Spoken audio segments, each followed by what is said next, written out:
How's it going, Andrew? What's going on? Welcome to Season 3, baby. Season 3. That's crazy to think about. I mean, if you think about it, our first season could have been 2 seasons because we weren't doing seasons then. So we could have been on our 4th season, technically. But but one of them would have been a really short one. So that's true. You know, at least we did it this way. I do, at the opening here, want to do a shout out to Worshipful Brother, or is it right? Worshipful Brother Jim Hall and the Traveling Man Masonic podcast for hitting 100,000 listens. Oh, wow. Yeah. That's huge. Yeah. He had a post about it the other day. I saw. That's crazy big. So good for him. Congratulations. It's been a couple months. And a lot has happened. It's been a month. Feels like it's been forever. In podcast time, when you miss, 4 weeks, it feels like a year went by because... That's true. I should point out that I technically have to call you Worshipful Master now. Yeah, you do. You're officially installed, and we're all scared. I'm still scared. What's crazy about it, so for our listeners, quick speed up on what Matt and I have been up to. We had a nice zoo date together, which was fun. We went to the zoo. Oh, yeah, for Wild Lights. Took the wives and the kids. Mm-hmm. And saw some animals at night. Ooh.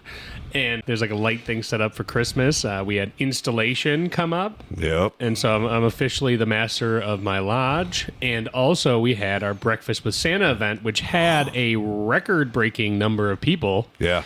So huge. Much so that I'm surprised none of us had a panic attack. But when you just keep putting out more and more and more and more tables at nonstop to fill in, I think we were about max capacity for what that building can fit. Yeah, no, I would say we were right up there about, it would have been hard pressed to get any more tables out without like removing some of the seating area stuff, which maybe next year we should take like one little area, the seating area down to allow for more table room so it's a little less cramped. But we only had one table left in the reserves too. Right.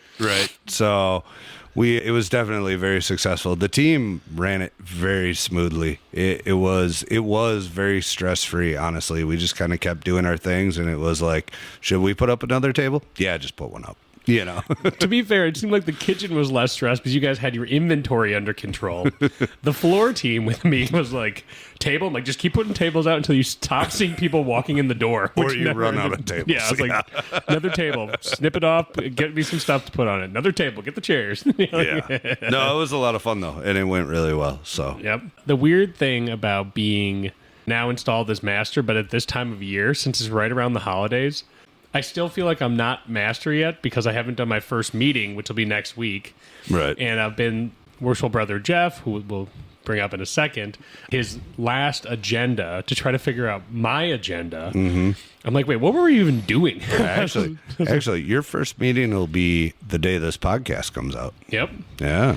And so our secretary texted me the other day. He's like, is there anything that like I need to be doing or something on there? I'm like, I don't think so. I was like, I'm looking through the agenda. I was like, I'm probably going to forget some stuff till the first meeting. People will be like, remind me. I'll be like, oh, crap. A couple of pending tasks already sitting on my plate that I have to figure out like right off the gun. And so potential ballot right out of the gates.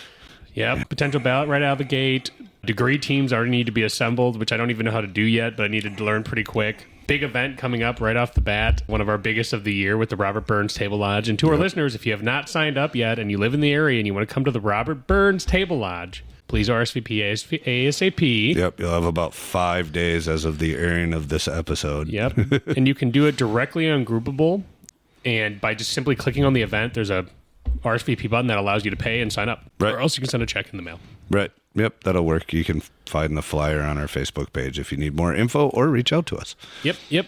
Cool. Yeah, so lots been going on, but now we're back in the swing, and I think we should invite on our very special guest. I would agree. Hit that music. Loosen up your ties and roll up your sleeves. It's time for Fellowship with Matt and Andrew. The views and opinions expressed on this podcast are not necessarily the views and opinions of the Grand Lodge of Wisconsin or any other Grand Lodge or any appended body. I'll let you do the honors, Andrew. All right. We are sitting here, and our good friend, and he's been on the podcast a couple of times, worshipful brother Jeff Thiele. We're sitting down in his basement. We're watching the Packer game over our shoulders, sort of. Welcome, Jeff. How you guys doing? Happy Good, New Year, good. Worshipful Master. Brand new Worshipful Master, sir. Thank you, most junior worshipful brother. Whatever. Junior past master. Yeah. Most junior past master. Yes. That means he's the one you go to for everything. I've already called him like twice. That's okay. That's what we're here for that, right? Cool. Well, welcome to the show. Thank you. Excited to have you back to kick off season 3. Cool. You were definitely one of our earliest guests on. He was our very first guest.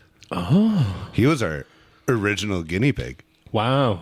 Even better. And then he's been on a few times since, because there's at least that initial episode, and then there was the cave degree one for sure, the Sturgis one. I think there was hunting, yeah, the turkey hunting one. I think there was another one somewhere in there too where he at least made an appearance. So yeah, he is definitely our most minuted guest on the Most show. minutes. Either I'm doing a good job or you guys are desperate. Take your pick. Why can't it be both? A little bit of both. No, so as I was thinking about like season 3 and getting different guests, which we're going to be trying to make a focus on again this year, is having more guests and kind of scheduling more in advance. I thought you would be able to offer a unique perspective on a very specific topic, in that you first sat in the East in 2016, and you again sat in the East in 2025, which a lot changed during that almost decade time when it comes to technology and communication and just what the lodge was doing and where the lodge was at and everything else. And a lot changed with you having done various leadership roles in the fraternity in between there. So I was kind of curious, A, how you felt this second go around went, and B, how it was different from the first time. Wow, yeah. I think, and I don't want to toot my own horn because you guys know I'm not like that, but since you asked, I can only give an honest answer. I do think that this year went a lot better than my first year as the master. I would almost think that a guy should sit 2 years or do it at least twice. You get to know, you know what you did wrong the first time or what you could have improved on, and you get a second chance to do that. Yes, technology is definitely a lot different. I don't think we really did a lot of group texts when I was the master the first time. Obviously, email's been around for a long time. We did that, but it wasn't as prevalent, I think. So technology definitely plays a bigger part of it. Social media is a lot bigger now than it was in 2016.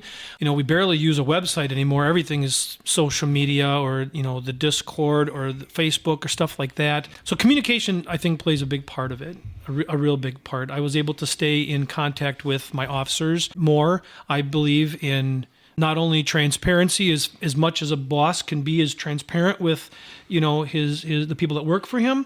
Communication all the time, right? Because I can't be mad at a guy who doesn't show up if he's not communicating, hey, I'm not going to be there for this. Or I can't be mad at the brothers for not doing what I'm expecting you to do if I don't communicate that in advance, So definitely technology has changed. I do think I had a much better year than my first time. Definitely conferred a lot more degrees on my own this time. We've done all 3 of them several times over. Yep. I just feel like I did a lot better this year. So. Well, and I know in early conversations that you and I had towards the beginning of your year, and I think technology and communication capabilities played a lot into this, is one of your early statements to me was, this is a lot more work than I remember it being. Yeah, for sure.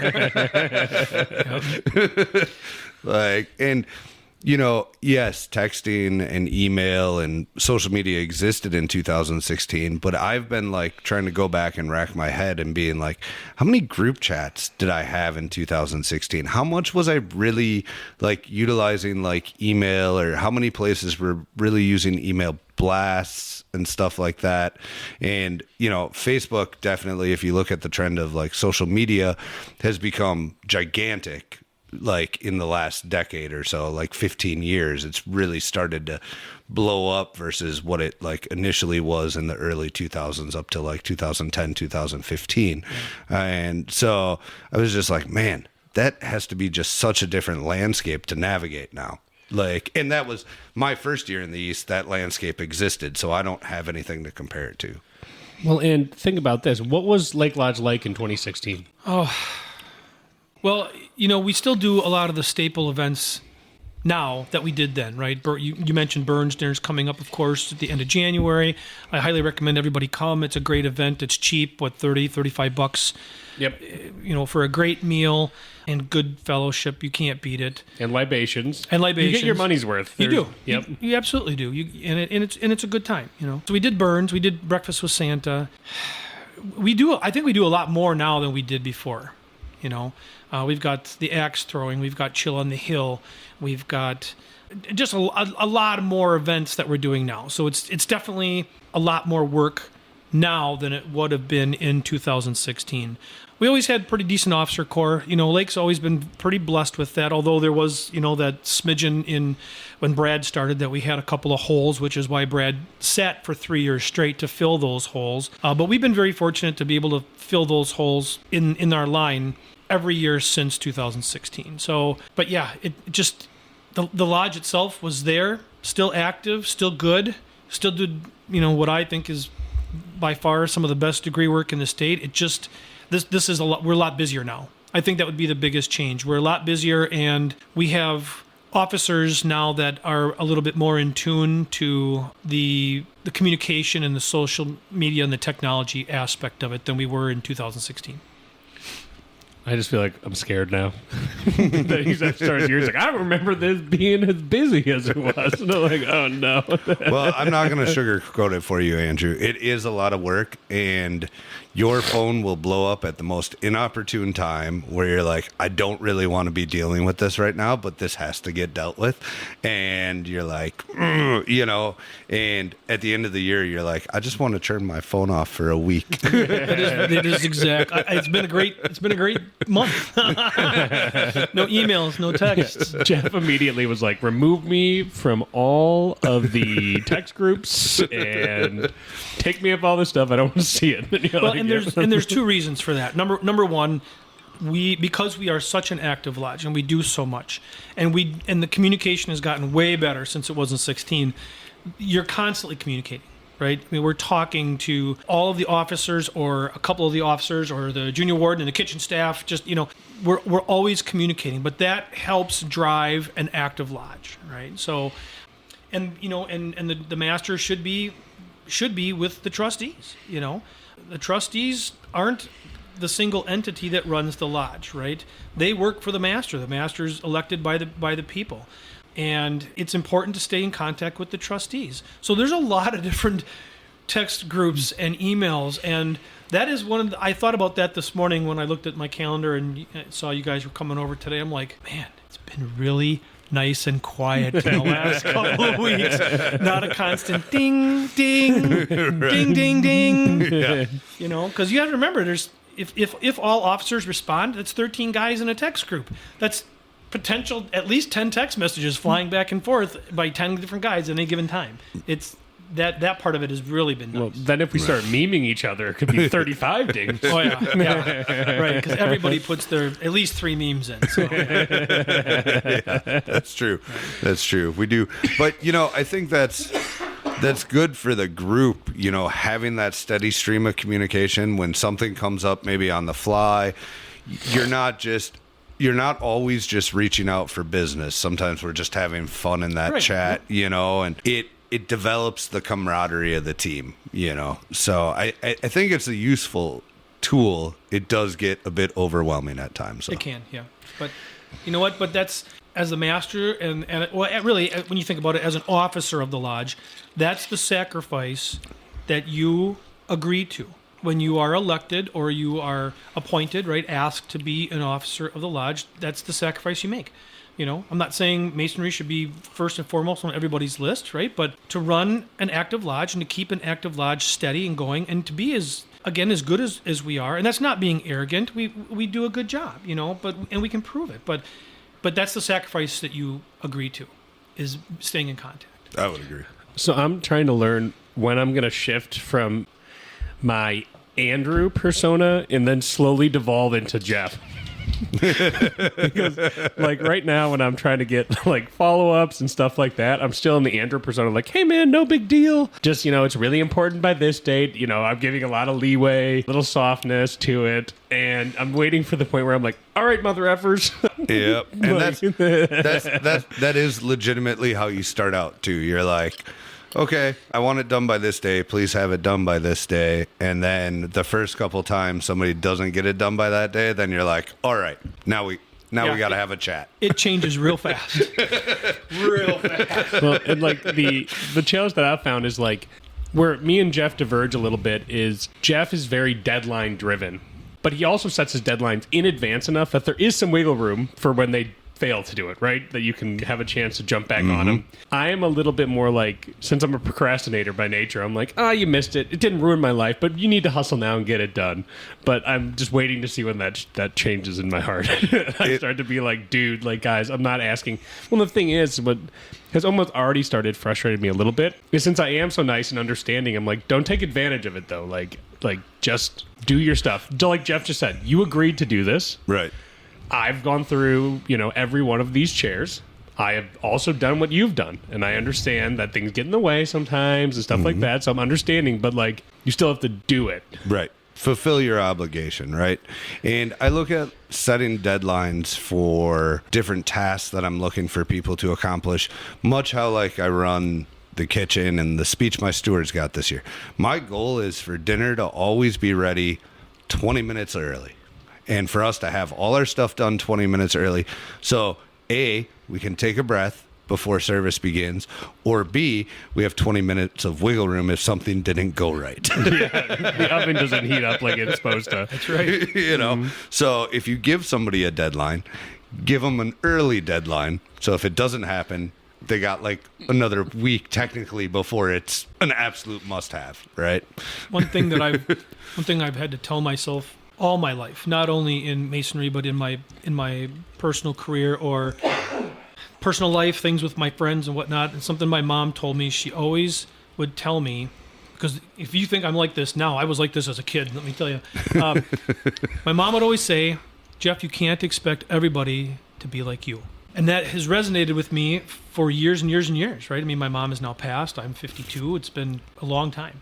So in order for me to, I don't want to say make people not be like me or do what I want, you have to read the room, right? So I would give, and Andrew's right, I would give an expectation date a week in advance of what I really needed it, so that I'm giving that person the opportunity not only to achieve, but to get the task done. You know what I'm saying? Because I can't always expect everybody to be as anal retentive, OCD, ADHD, like you all know I am, right? I can't expect that. So you have to change the way that you look at things and run things in the lodge, because we have 13 officers with 13 different personalities, and where you and I might be very similar, Matt, Andrew, like you said, we're very different. So you have to be able to adjust like that and read the room and know your people and care about your people enough to give them the opportunity to succeed, because when we all succeed, the lodge succeeds. So right. that resonates with me all the time. Ultimately, your job as a leader, as a good leader, is to set other people up for success. That's right. Well, and one thing that was nice, even though we have different personalities, is my personality does very, very well with clearly defined deadlines and instructions, because I have challenges at times prioritizing things correctly. So when the master sets very clear, like, you don't have to think when you prioritize it, here's your time, do it by then. Yep. It makes it easier for someone like me to be like, okay, I know exactly where I need to put my energy right now, because it's clear. And I think that's, to your point, why it's so important. And one thing I always learn from you is over-define your roles and expectations. And so in the officer meeting, you might have saw that handout I gave at the one that we shared together, where it was your last one and you gave me a spot, was I gave exact breakdowns of every single officer's positions and what I'm expecting of them, because I was like, this is what Jeff would similar do. It's like, so if anyone's like, wait, who's setting up the antechamber? I know that a lot of the time Andrew used to do it, but now he's not. It's like, it's clearly defined in your roles who is doing that. And it's like, so I like that about the way that you led, is that it was just, there weren't that question marks where you're like, oh, I wish I knew what to do, but there's no designs laid out for me. What am I supposed to do? And you're like, well, now there's no question marks. You shouldn't be confused.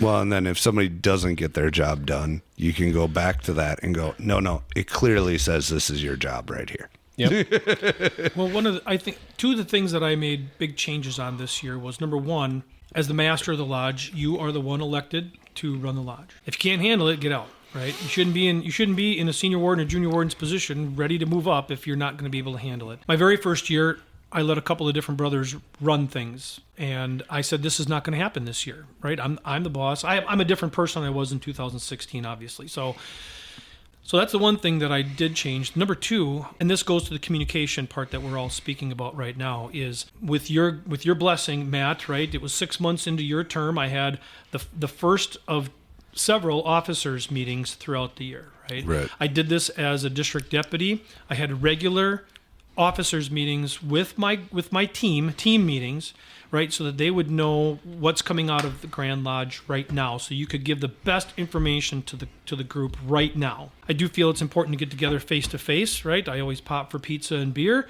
at my house. I had everybody out, and we had a great officers meeting. But one thing that you allowed me to do was to have an officers meeting right away in June, where I laid out those expectations, much like you gave it in paper form. This is what I'm going to expect for the next year, and gave people 6 months of an out. Now that sounds wrong, I guess, or weird, but this is how it's going to be. If you don't like it, let's either A, talk about it and figure it out, or B, step out, right? Because this is the way it's going to be. Right. And then we did another one in November after elections, and I said, okay, well, you guys have agreed to stay this long. I'm telling you again, here are the expectations. So when it did come time for things to be, when people were a little bit lackadaisical on it, I could sit back and I could tell that person, well, I told you in June, and I told you in November, and we had another meeting in January, and we had one in, I don't know, April I think it was, something like that. And we had these regular meetings. This is on you. Figure it out. And if you don't like it, get out. Lodges will survive, right? It's tough. When you lose a guy in the line, they will survive. And if you can't handle it, get out. But I gave those expectations well in advance. And you know what? I think that helped. That's something I didn't do my first time, right? So that's why I wanted to mention it. Something I didn't do the first time. And I think this was so much better. At the time that I was the master the first time, 6 months into my term, I was asked to be an area administrator. And then I didn't really think about, but as an AA, you're having staff meetings with your district deputy, or at least you should be. And I learned that I don't want to say skill, task, or strategy. Thank you, Andrew. Strategy. I learned that strategy, right? And I think that's probably one of the best things that we can do at Lake, is continue to give that, not only the motivation to people. Like, I know you can do this. Here's what I'm expecting. I know you can do it. Tell me if you can't. Let's work on it. Right. Or be a man and step out if you can't do it. Right. And one thing that's interesting that you brought up that has been bracking around in my mind for maybe a little over a year is I've started to think that a lodge should endeavor to run like a mini Grand Lodge. And so if you're trying to figure out, a lot of people that would disagree with you, I'm telling you. I know, but I'm saying, but I agree. If you're trying to look for better ways to run your lodge, look at how the larger body has to manage even more people than you, a whole state. Mm-hmm. What strategies are they employing to do that effectively, right? And so whereas they're doing it at the larger level, managing all this lodges, all that stuff, I think every individual lodge should endeavor to try to operate like a teeny tiny Grand Lodge for their small 2 mile by 4 or 5 mile blocks. That's usually where they're servicing the community and stuff. And it's like, think like that. Because if you think of like the history of Freemasonry in 1717 or whatever, when the Goose and Gridiron, when they made it their first Grand Lodge, it was just individual lodges came together and said, how do we do this at the larger level? So at a certain extent, they had to have been doing some of these tactics at the smaller level. And I think that lodges can be very successful when they have that mindset. Like, if the Grand Lodge is doing it, we're going to do it smaller. Like, you know what I mean? Yep. I would say to you that I know that there's a lot of anti-Grand Lodge people out there, and I'm hoping that I've tried to have that sentiment change when I was an AA and a DD. But I agree with you. The Grand Lodge does a lot right. They do some things wrong. Nobody here is perfect. There's nobody sitting at this table or anybody listening to this podcast in any state, anywhere that's perfect, right? It's a lot of trial and error. You figure out what works. But when you break it down to what the tenets of Freemasonry are, it's no different at the Grand Lodge level than it is here. And if you can manage, 7,000 Masons in a state, or like Ohio's got 30, tens of thousands of, Yeah. if you can manage it at a Grand Lodge level, take some of those strategies and make that your own in your lodge. I think that my time as being a Grand Lodge officer definitely helped me for this year. Well, and some of the things that you taught us from your Grand Lodge experience that have become SOPs at our lodge. And, me and you've talked about that for years. You build SOPs, I've built SOPs, trying to have a legacy left behind so that people don't have to reinvent the wheel. They can adjust the wheel, they can reshape the machine a little bit, but it gives them something so they're not every year going to zero, building back a base level and starting over. Say, don't start over. This can be changed however you need to based on time, but you have something to go with. Has made our lodge truly operate like a tiny Grand Lodge. And that's, I think, representative in why we're the biggest lodge in the state, do operate at such a high level. And like you said, when you're saying, hey, I'm just telling you, like, here's your responsibilities. If this ain't going to work, I'm sorry, like, you can step out. It's because in a lodge that's running that aggressively on stuff, if someone's not willing to do it, they're going to have a really bad time, and then it's going to be worse for everybody. Or they're going to say, like, hey, like, this is more than I'm able to bite off right now. And it's like, hey, no shame. You know what I mean? That's right. Because it is a pretty big responsibility to take. And as I'm sitting in the most responsible position after 6 years of riding through all that stuff, like, yeah, it's a lot of work. No matter what position you are in, it's a pretty decent amount of work, and it just gets more. Yep. So if you're struggling to keep up with your work as a steward and you're like, oh, next year's going to be better, it's not. It's going to get worse. Life's going to get in the way. All sorts of stuff is going to happen. I do want to jump back on SOPs for a second, though, and do a callback to something earlier that we talked about earlier in the podcast. First of all, for any listener who might not know what we mean when we say SOP, it's standard operating procedure. And you had mentioned earlier how smoothly the kitchen was running on the day of breakfast with Santa while everything was going on. And that's because we have an SOP. It's a SOP I need to update a little bit because of, the scale that the event's taken on now. But we have an SOP. We have a grocery shopping list. We have exactly what time you should be starting the ovens and starting to boil water. And, when you're mixing batter, when pancakes are hitting the griddle, it is laid out to a T for you. And if you follow that plan, you are ready and set to go for the event. And then if the event is way bigger that day than you expected, you just keep going, because you had something to set it up. You have a guide to follow, right? You're already set up for success to start out. And that's really what we should be doing, right? And that's something that I tried to instill. I told everybody, like I said, in June, in November, the whole year, you should be acting as a team. I did things to make it easier for you, and you should be striving to do things to make it easier for Matt again. I mean, Matt's been in the East once already, but there's always room for improvement, right? So put in the hard work now to make it a little easier for your predecessor. Not only that, put in the hard work to teach the younger guys coming up. And I don't mean younger in age, I mean younger in Masonic age, right? Because I always talk about the Ethans and Jesse. Keep them involved. Teach them. Tell them, when you here are in the East or in the West, this is what you're going to run into. Prepare for it now. You know what I mean? Right. Set that stage, set that base,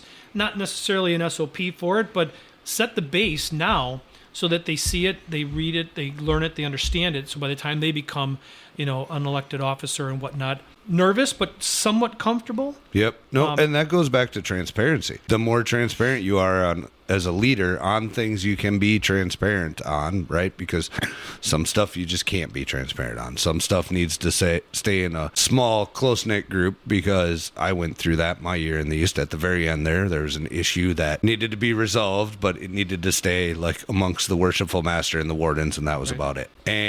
But the more transparent transparent you can be on those things you can be transparent of. Like, yeah, so, this came up the other day or whatever, and have those conversations with your younger officers, the more they will understand in the future. And that's where transparency comes in, because even 5 years down the road, when they find themselves sitting in the East, I remember Jeff telling me about something similar that happened while he was in the East, and this is how he handled it, and that was a pretty good way to handle it. So I'm gonna follow his lead on that, because sure, you don't remember everything from 5 years ago, but every now and then you get something that triggers that memory of going, oh wait, I remember this from somewhere, or they might reach out to you and go, hey, I know you had something similar happen, so how did you deal with it? And, how do you think I should deal with it? Right. And that's where transparency and the ability to reach out to your past masters really comes in handy. Well, and, it's interesting, too, to your point, talking about training those younger officers. I remember like a year ago, one of our younger officers was like, I just don't understand what the world's going to look like without an Andrew, a Jeff, a Matt, and some of these officers. I mean, I would say all three of us are pretty much workhorses in our lodges and have been for many years. And they go, when you guys are gone and I ascend, like, how are we going to do this? And so when that was brought to my attention, I was like, dude, we were all sitting in that spot. I remember when I'm sitting there going, what's the world going to be like without a Jeremy, a John, a Bill, and like the guys who were the ones who were leading in front of me? How are we going to do it without them? They were the ones who, the wise teachers, the ones who knew how to do the stuff. And that's part of the reason why I surrendered my social media duties begrudgingly, because I it's like my baby and I have a hard time giving it up. But I've seen too many lodges that have what I call the quote unquote lodge boss, who he's done everything, still does everything. And so when you're saying like, hey, the master comes in, and he's not actually the master.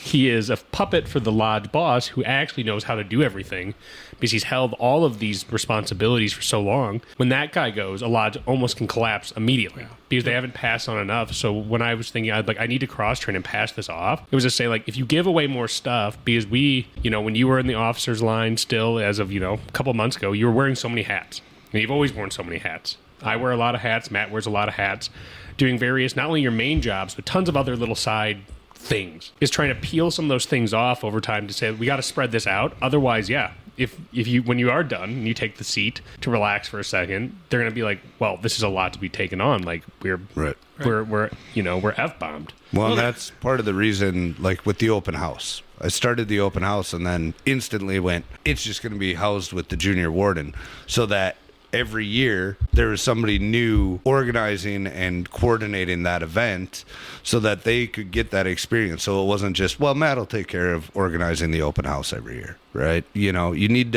almost need to assign it to a chair, so that this way, as people move through, they get that experience and you have multiple people that know how to do it. And we did that this year, right? Yep. So I changed that with the lodge membership rep, made it, instead of having some volunteer, made it part of the chair.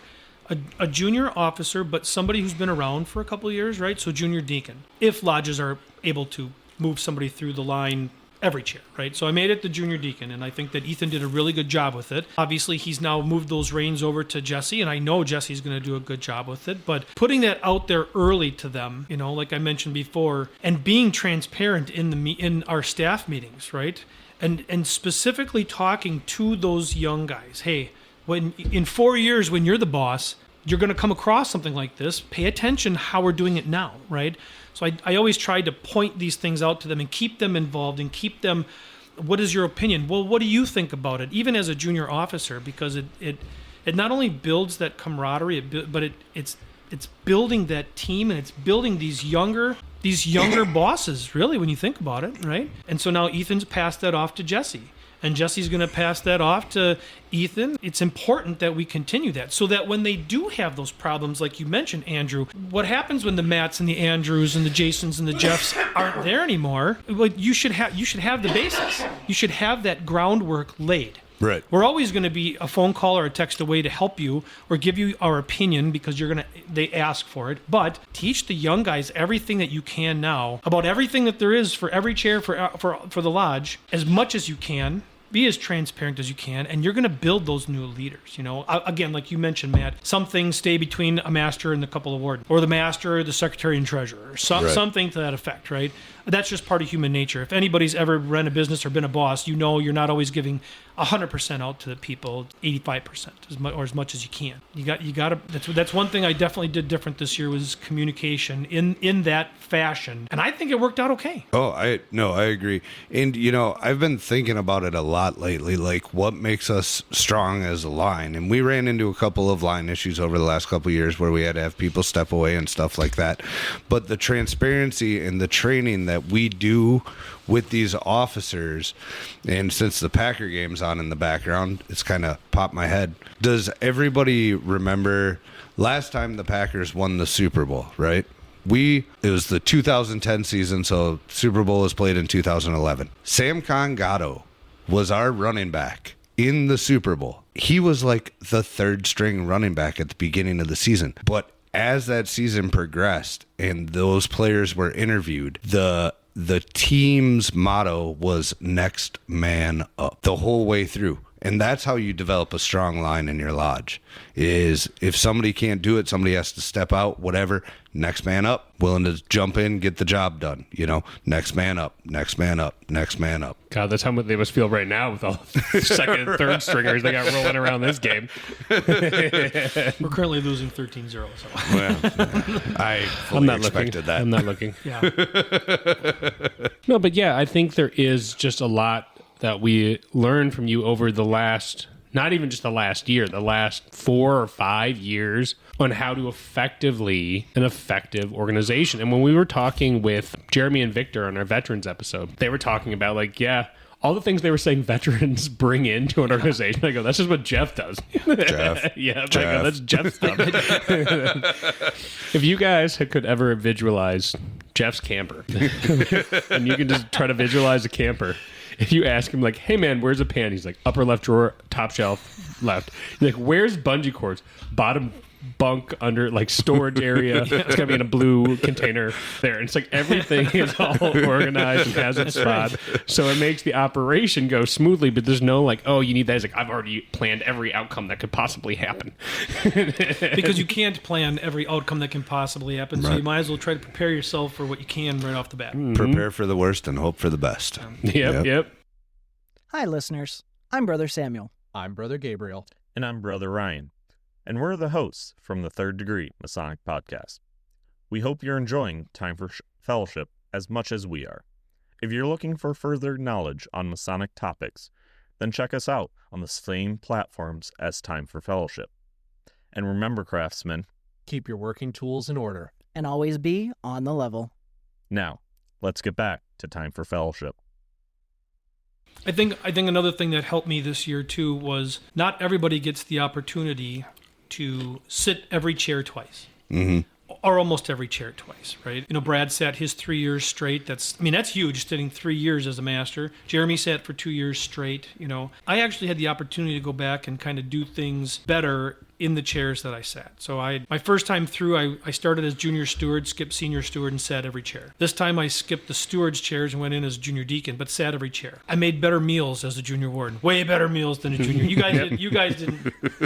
I heard about the you cold weren't part of cuts. that, right? Yeah, Right. way better. I'm not a big cook, but way better meals as a junior warden. I think that my degree work as the senior deacon, which is an integral part of your degree work, was a lot better when I was the senior deacon. So you got that opportunity, do things better, but I got the opportunity to do it in almost every chair. Right. That was big for me too, because you still learn. You learn something different every time, right? And Well, that is huge, and you got to do it with a different set of leadership in front of you, right? So there's a different vibe going on. Things were in a better place than when Brad had to sit 3 in a row, right? So you got to go through again with like different leadership and a different vibe going on in the lodge, and kind of take some lessons away from that while improving yourself in the chairs you had already previously done. I was kind of disappointed that my tenure as senior deacon again only lasted 6 months, because I was really enjoying being there again, and I was like, man,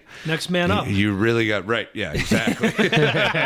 you really gotta, take advantage of the fact that you've been given the opportunity to do it better than you did the first time. What's funny too is, so Jeff, we made fun of, for our listeners, Lake Lodge lore.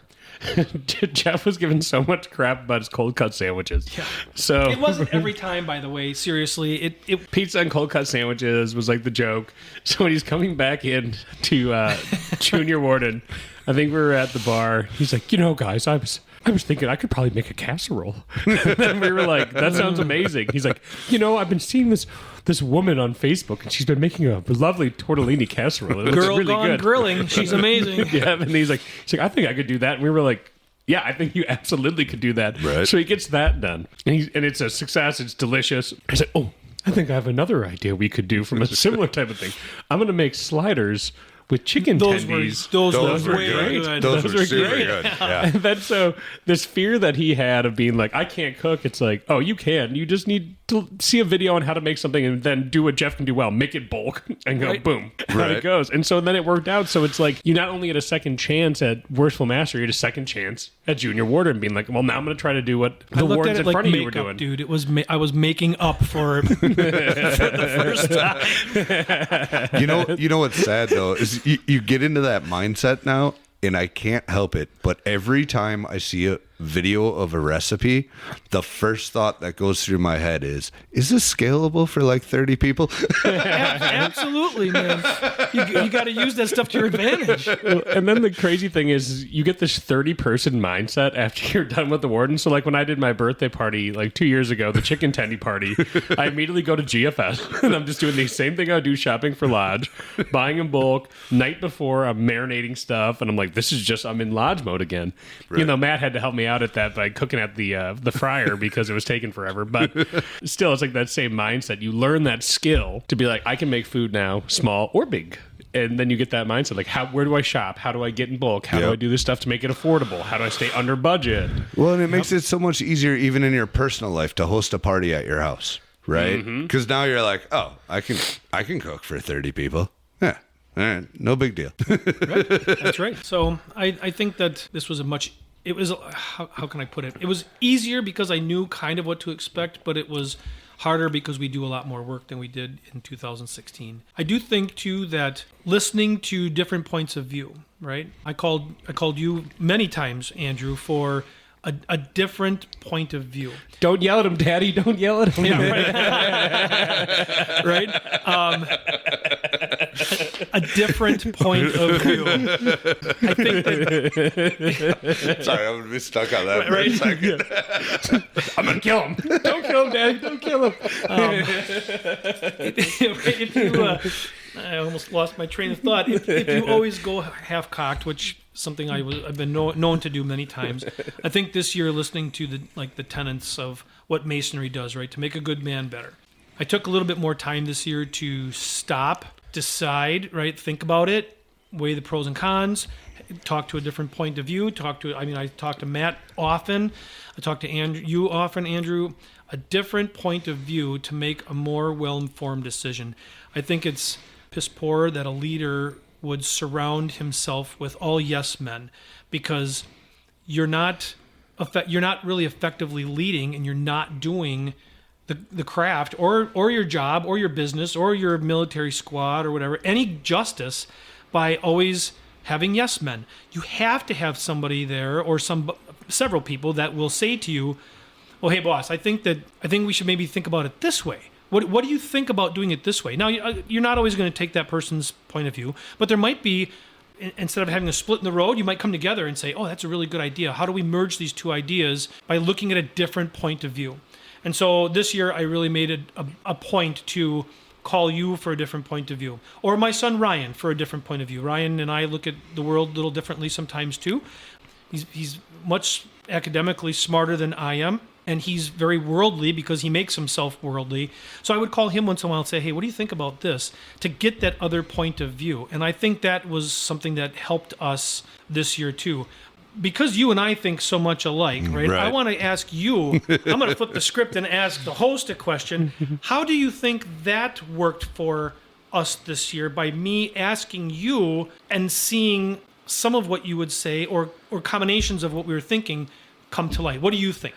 So I think this is one of the biggest things when people who have had personality issues with you in the past have brought up like like Jeff does this or Jeff does that. And I've always said, well, actually, he has been improving significantly this year by doing exactly what you're doing, is pausing, taking a second, getting an opinion, and then you're going to do what you're going to do.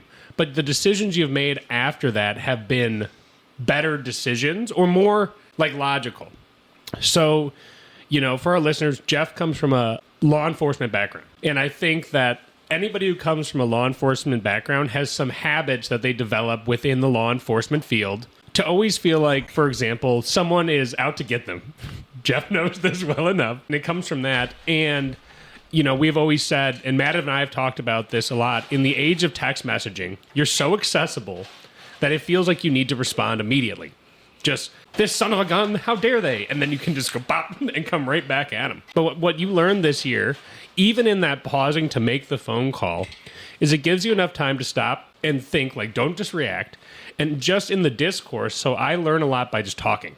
So even in that conversation, if you're just getting another point of view, you're also just having a conversation, which lets you work out, why are you upset about this? What are they doing? How can we look at this differently? And even just having that discourse, I think, equips you as when you were in charge with a better understanding of how to come back at it. And it stops you from the rush response. And the rush response is always what screws you. I've done rush text messages, and you know what happens? Screwed you. I fucked myself. Yep. There's my one swear for the episode. And note to the listeners, Jeff has not cursed one time. Not one time today. I'm more comfortable doing it because I keep getting away with it somehow.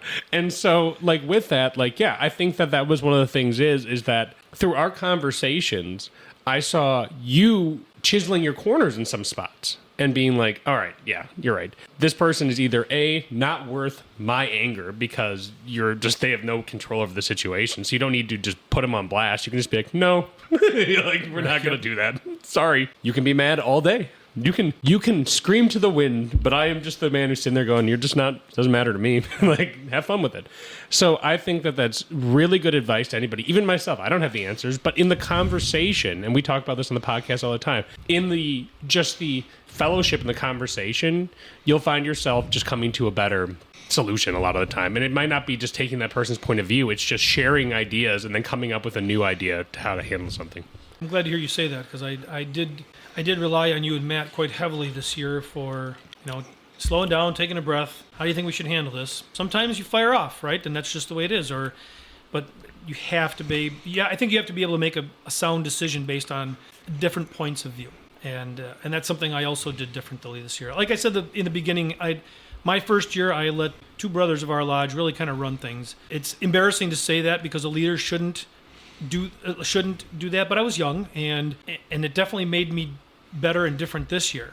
I would never let that happen again. Advice from people that you trust, especially when they don't see the world, or they see the world differently, or have a different opinion on things, that's important. That's really important because I think that does make you a more effective leader. And I feel I did my best that way this year. I feel I did okay with that. No, you did. No, you did. And I think that's also a sign of a good leader. I'm not trying to pat myself on the back here and call myself a good leader, but I did the same thing.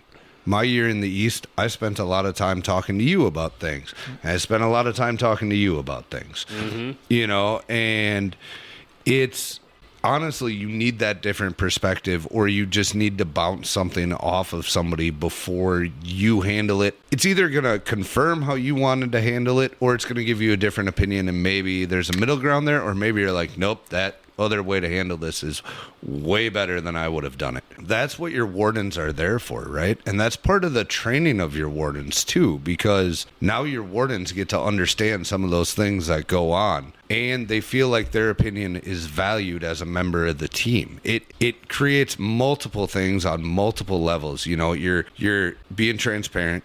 You're including them in on conversations to prepare them for when they get to the East, and you're reassuring them that they're a valued member of the team and their opinion matters. It gets you to a better solution most of the time. Yeah.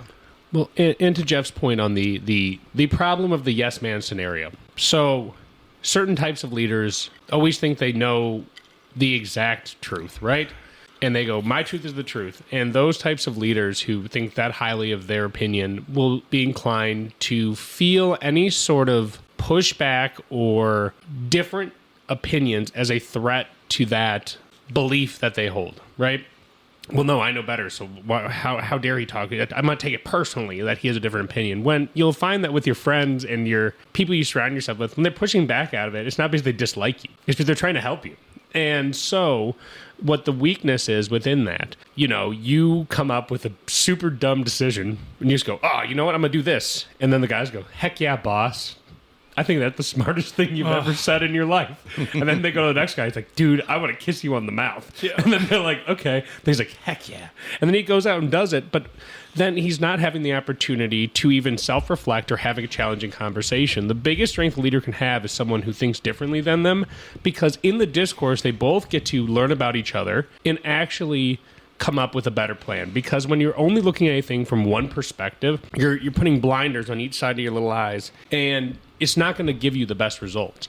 No good leaders just make decisions themselves. They're always surrounded with it. And that's something that's alluded to in we're all in New York, right? The past master's degree, virtual past master degree of that thing, talking about it's a team effort, man. Yep.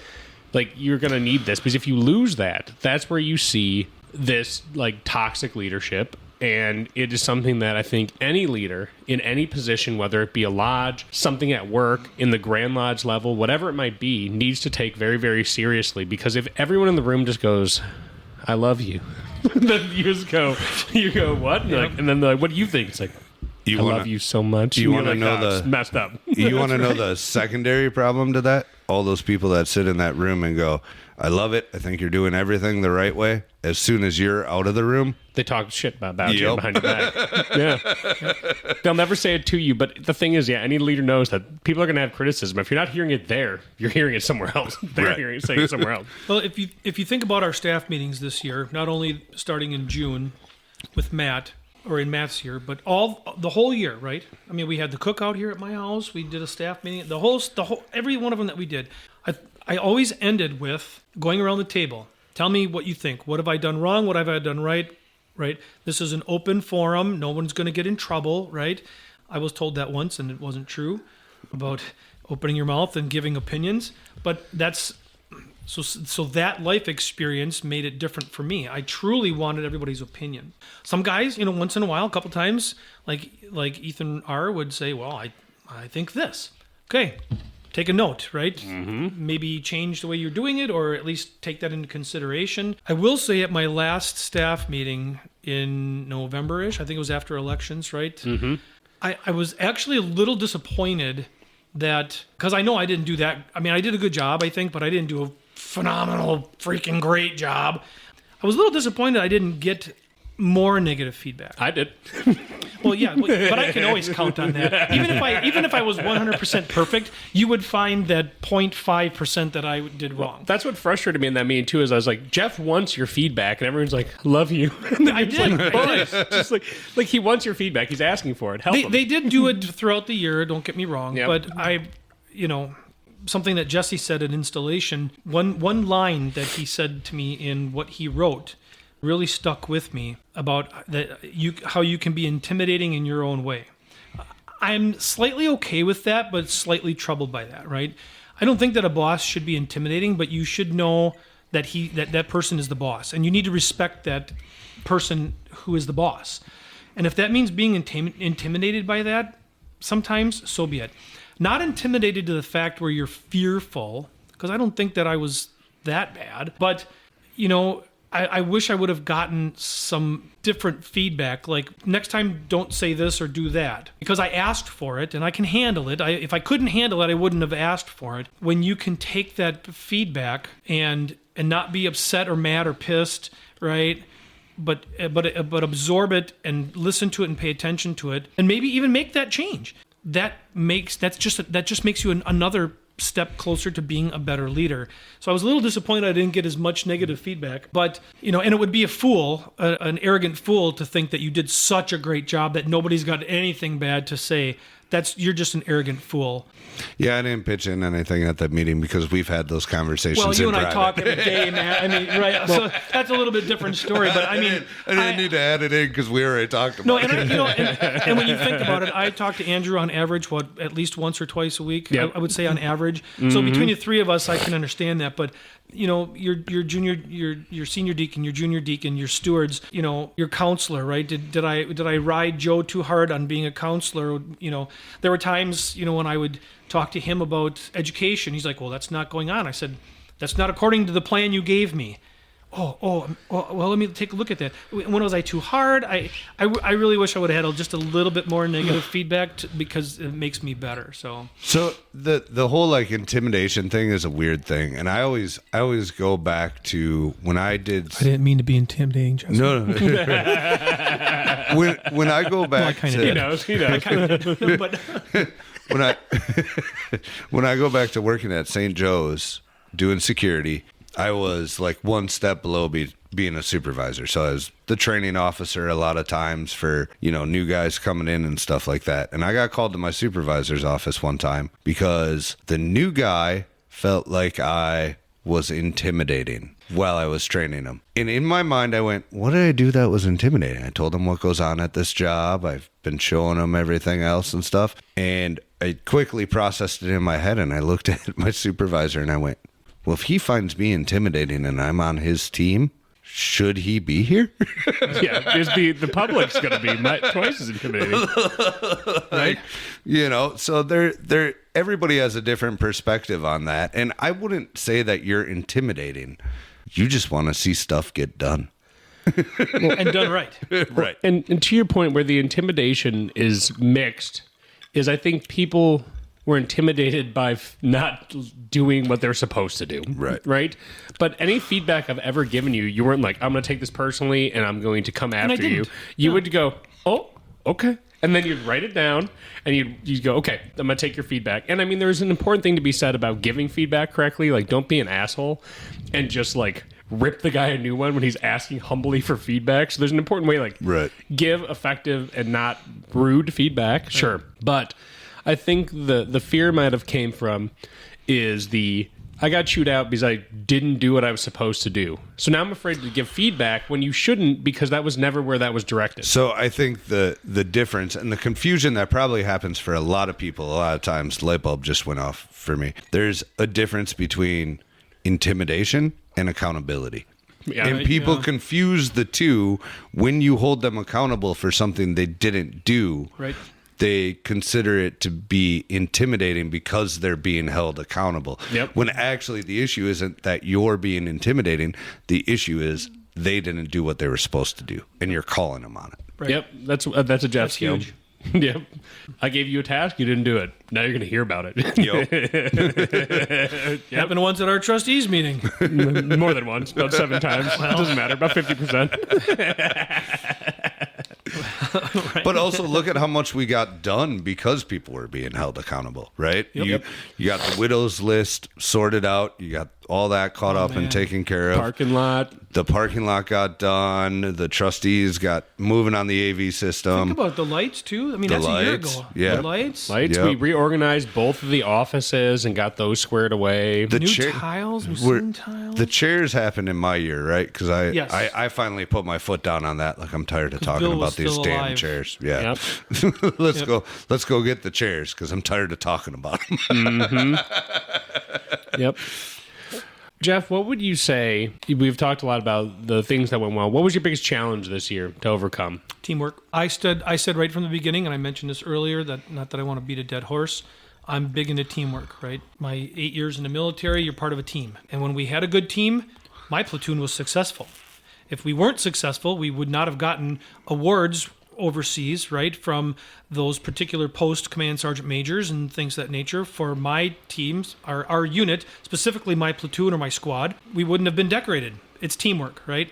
And in the police department, teamwork, right? You have to be an active member of the team. So your squad partner, or I wasn't a member of our SWAT team, our TAC team, but those guys are team. You're successful because you're part of a team. I have tried to push and push and push and push and push teamwork, legitimately teamwork, like real teamwork, right? And that goes back to giving me negative feedback. How could we have taken this hill differently? You know, platoon sergeant or whatever. How could we have tackled things differently this year? There was a couple of officers this year that I didn't feel were part of the team. 3, to be exact. I'm not going to name them, of course, because that's inappropriate. Two of them I had conversations with. One went ugly, one understood it, one I didn't. But teamwork was, I think, my biggest challenge. I tried to push forward this year. Nobody cares if you're a past master or the junior steward. You are either A, elected, or B, appointed by the guy who was elected to run the lodge, which that responsibility falls on him, right? And this is a team. We're not going to be successful or effective if we're not a true team, which is why a lot of us do things outside of lodge, right? You build that camaraderie, that teamwork. That was my biggest challenge. 3 officers weren't part of the team. And that not only hurt my feelings because at least 2 of them I've known for many, many, many years. So it not only hurt my feelings, but it was frustrating because you're expecting jobs to be done and work to be done by the team, and these people aren't part of the team. You know, I didn't care that you were a past master. You should be here at 6 o'clock in the morning. If you're an officer, right, you should be here at 6 o'clock in the morning for Santa's breakfast. You should be, while the master of the lodge, me, right, during our awards dinner, which was something that we did differently this year, which I think was wildly successful for as small as we'd made it, right? Yep. I go grab 2 vacuum cleaners, put one out in the middle of the lodge or the fellowship hall so somebody gets the hint, and I'm grabbing the other one vacuuming.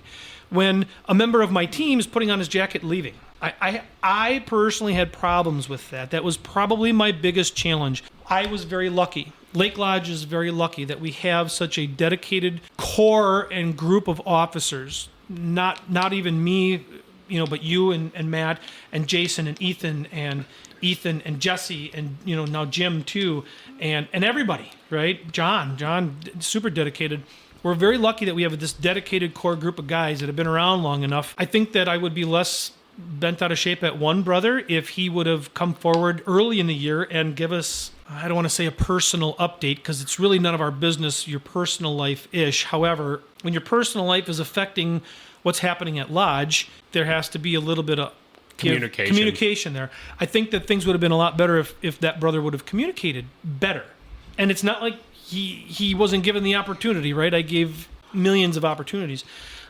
I think that would probably be my biggest challenge. I would have liked to see 13 officers together all the time doing lodge stuff because it not only builds relationships, it builds the team, which helps the younger guys down the road, which puts our lodge into a better light because there are times that other people from other lodges came to some of our events, whether it was park cleanup or whether it was the Burns dinner or whether it was whatever. And we're like, wow, most of your officer corps is here. That's amazing.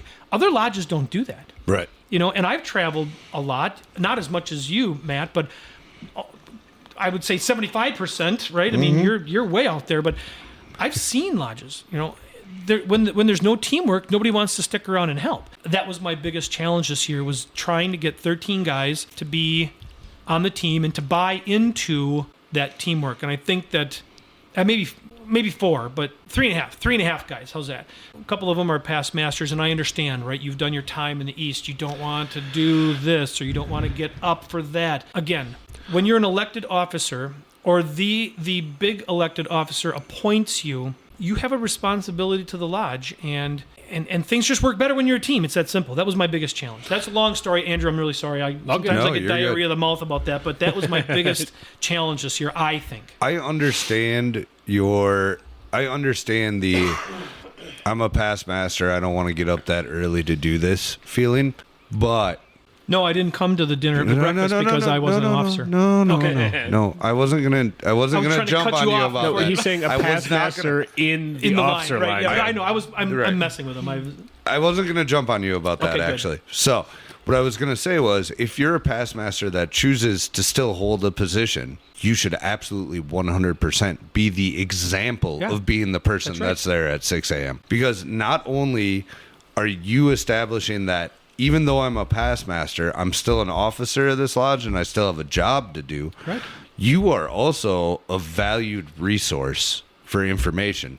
And your opinion and the advice you can offer at whatever is going on is valued. Your experience, as you too. being a past master. The right? experience, too. What if you see something going on during an event that you're like, hey, wait a minute, I've encountered this, hey, Matt, maybe we should do this instead. Right. Let me tell you why, blah, blah, blah. Right. The experience, too, you can't knock that experience. Right. Servant leadership is huge, and servant leadership should be followed by every single member of a lodge or a grand line. Yep. Or any volunteer organization. Servant Right. leadership, get out there and do it. How can you be mad at somebody for not if you're not willing to get your shoes dirty? Exactly. And those past masters are a valued member of your lodge. Oh, yeah. And if they're continuing in an officer position, they need to be present and set the example for being part of the team. It is very interesting, and I'm sure you went through this, and you might someday, being a past master and going back in the line and humbling yourself to realize you're not the boss anymore. And you have to just sit there and do the junior warden thing. And you can whisper counsel when asked, or if it's something crazy, when you feel like you should just interject yourself and whisper counsel. But for the most part, you have to take a step back and you have to go, I'm not in the East anymore. I held that position once, but I don't anymore. This is my job now. I'm going to do my job and stay in my lane. And that isn't necessarily the easiest thing in the world to do. Well, and before we move off of, I actually think there's something we should move into on that point. Before we do, the thing is, so what's fun about my job this last year, what I learned in that role, and I actually really enjoyed about it, is the senior warden is like the first mate on the ship. He is the bridge between the master and the rest of the team. So you get upset sometimes being like, why didn't they come to me directly? Why did they go to you? And I go, first mate.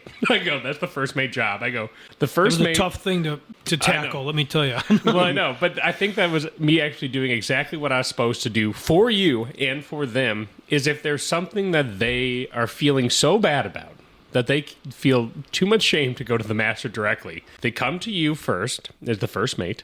They go, hey, something's going on. I know I need to talk to Daddy about it eventually, but how do we deal with this and all that stuff? And so I firmly believe the senior warden's job is to be the pulse check between the master's subordinates and the master sometimes, and to be that little bridge to be like, okay, so there was a lot of things that would come to me that never came to you. And I just said, well, this is, as a senior warden, I knew exactly what you cared about, what your deadlines were, what needed to get done.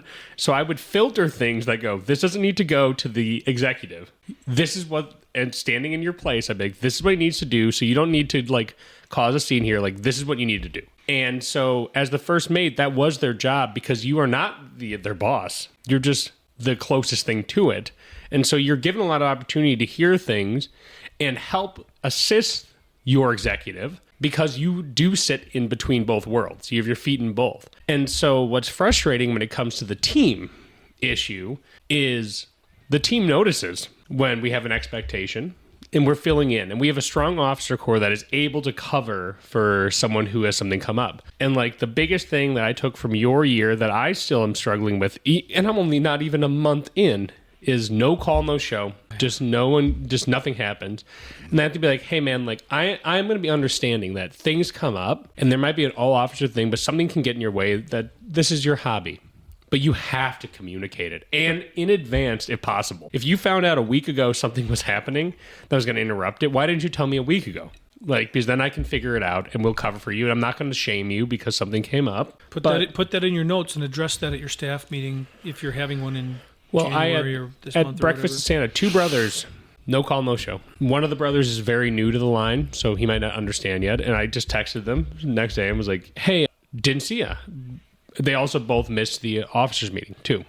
And I go, didn't see ya, these 2 things. What, are you okay? Have you been hospitalized? What's going on? No, I'm fine, just busy.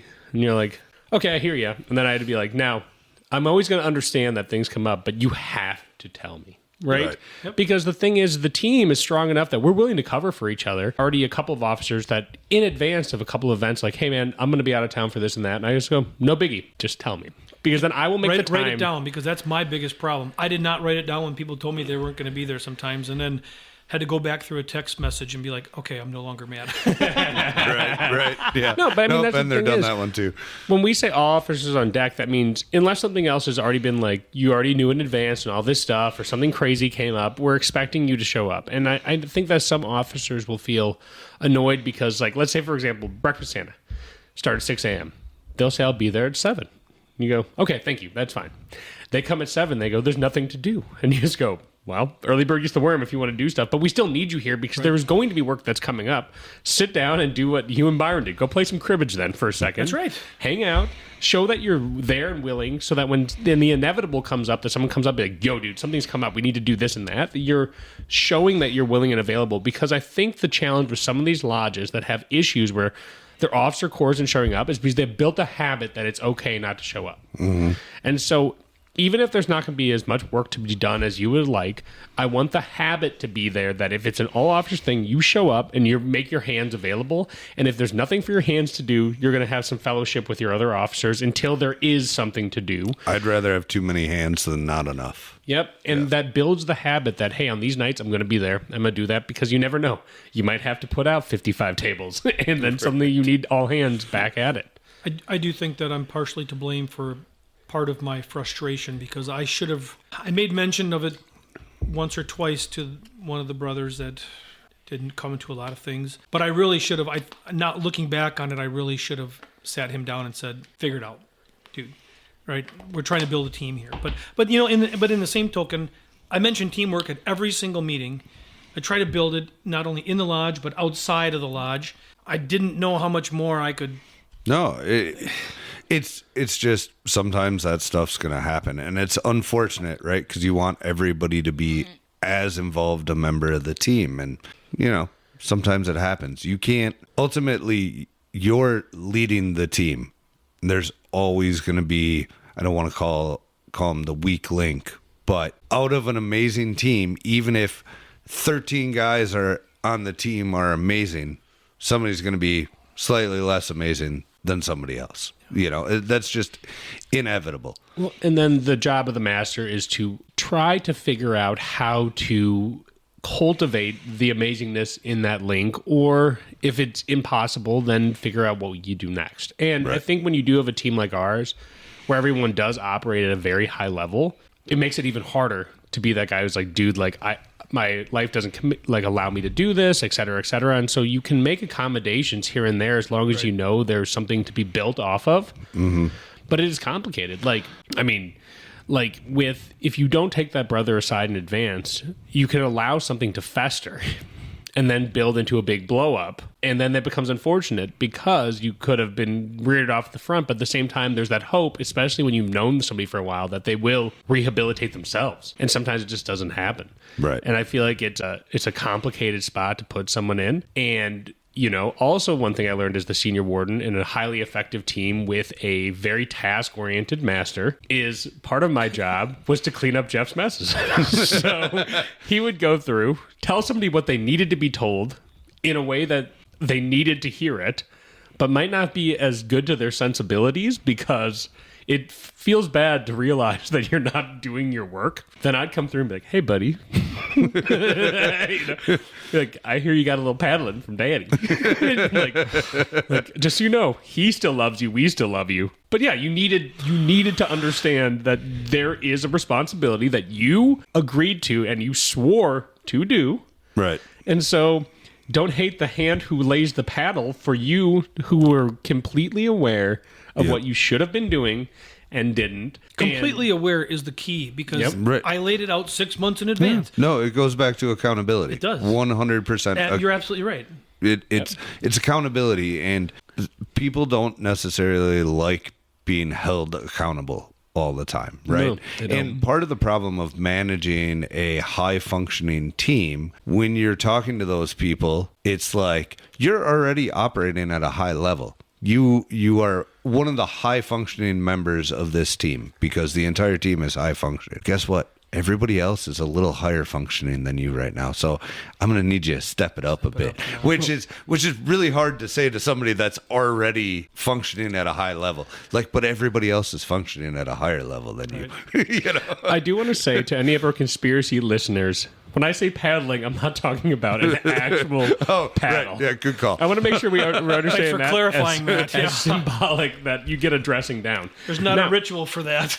I will say, too, There's not. that there's another reason that I think that is important to bring up. So our coach on the hurling club, he loves a good dressing down as well. And everyone goes, well, that's a good thing.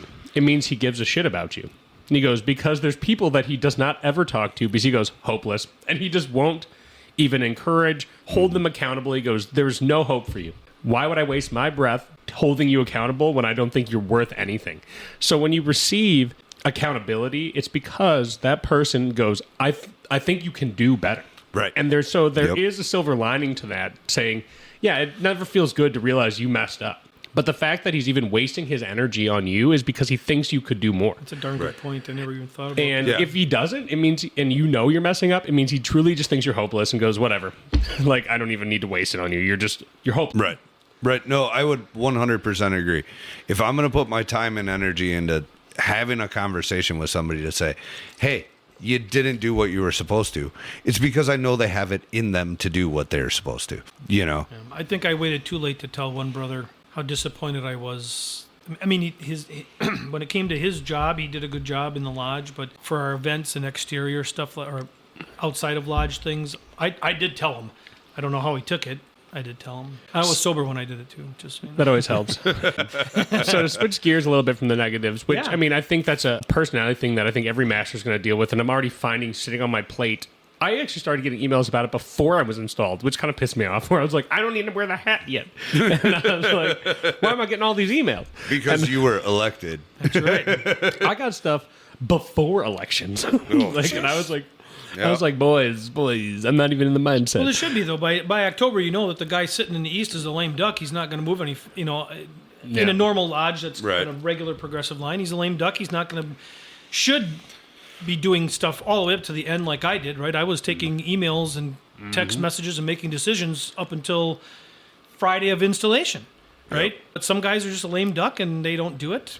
I don't have any problem with the crossover. I remember that, like, going into the end of my year, leading up to your year, where somebody would message me about something and I'd instantly go, is this my problem or does that fall into next year? I'm going to push that one off. Like, they're asking me about something that happens in January. So Jeff would technically be installed at that point. All right, reach out to Jeff.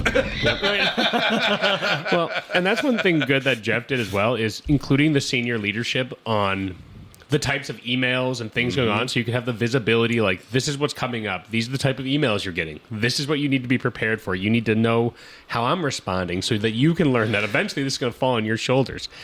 But that leads me into something that I think we should do as a lodge, and have lakewm@gmail.com that gets passed from one Worshipful Master to the next. you can see- So you have a record of everything we that's already been have, going the on. email exists already. I mean, technically we have two. We have one that the drive is stored on and one that existed before I Right, but went you should rogue have on it. like Lake WM, Lake SW, Lake JW. Those three should have a dedicated email. So if if somebody from outside the lodge always needs to reach out to whoever's in that chair, they can, and then you have a historic account for the next guy. I agree. We can look at that as far as one of my tech initiatives. But the question I want to ask Jeff is, now that after many years of serving in an officer position, how are you going to adjust to past master life? That's a really good question, actually, because I put a lot of thought into that starting in November, right? So you go from being the boss all year and making hard decisions and dealing with a lot of the crap that we had to deal with as Lake this year, to knowing in January, well, in December, but in January, your first stated meeting that you go to, you're just a sideliner. That's a big change. And Matt touched on it a little bit earlier about being a past master going back into the line. Being in the line, for me, that part was easy because you know your place, right? You can either be a great leader or you can be a good soldier. And I think that I can bridge that gap, right? So as junior deacon, junior deacon for 2 years under Jeremy, right? Because it was a COVID year, you do what you're told. It's that simple. You're a junior officer. Same as senior deacon, junior warden, senior warden, until you become the boss, right? That part of it was easy for me. How am I going to adjust now? I think the first thing that helps me was coming to you and saying, I want to let you know that I'm not going to step on your wiener, right? I'm trying not to curse. You're right? the wiener. You're the boss, right? And I'm not going to be that past master that is going to sit on the sidelines and come to you at the bar, because I am going to take advantage of the next 50 years of me not having to pay for a drink whatsoever. But I'm not going to be that guy at the bar that comes up and says, I would have done it this way. If you want my opinion, ask. And I told you that, right? I pulled you off to the side and I said, just because I don't say to you, oh, I would have done it this way, or I think you should do this, doesn't mean I don't care, and doesn't mean that I'm not paying attention or watching as a past master or as a member of the lodge, right? I think you have a little bit of heightened sense of how things work when you've been through those chairs and then sitting on the sidelines just being a regular member. One thing that has helped me try to get out of the leadership mindset is don't do that to Andrew. If you want my opinion, ask. I will give you my opinion. If you pull me off to the side and say, hey, what do you think about this? I'm going to tell you. I'm not going to up it. You know what I'm saying? I'm going to sit on the sidelines and I think I'm going to enjoy myself. Now, there isn't one past master sitting at this table or anywhere else in your listening audience that is going to say that they've sat on the sidelines and said to themselves, oh, I wouldn't have done it that way. Because that's BS. You always are going to do that. You just have to respect what you're going to do this year, what Andrew's going to do this year. You're the boss, right? And so you do have to start to mentally prepare yourself, I would say probably starting in November, of not being the boss, of relenting that, right? I don't want to be that guy. It's that simple. For me, I don't know if you want to call that arrogance or smarts. I don't want to be that guy that comes to you at every meeting and says, well, I think you screwed this up, or I think you should do that. You want my opinion? Ask. So I've already tried to get myself into that mindset. The other thing is, for us, I do take some of our degree work very, very seriously about, the North as a place of darkness. If you know, you know, right? I very rarely ever, even visiting lodges, ever sit on the north side of a lodge. Just one of those things with me. However, we've got a couple of past masters and a couple of really older good guys who I know are my buddies that sit in the north and have asked me to come sit in the north and have given me their little wooden carving Muppet of which Muppet I am to wear on my lapel when I sit in the north with them. And I think I'm going to do that. I'm going to break out of that, I don't want to say shell, out of That taboo. Yeah, the taboo. Right, that's a good word, actually. I think I'm going to try to break that taboo and sit there for a couple months and see how I feel, because I really don't like sitting in the north for anything.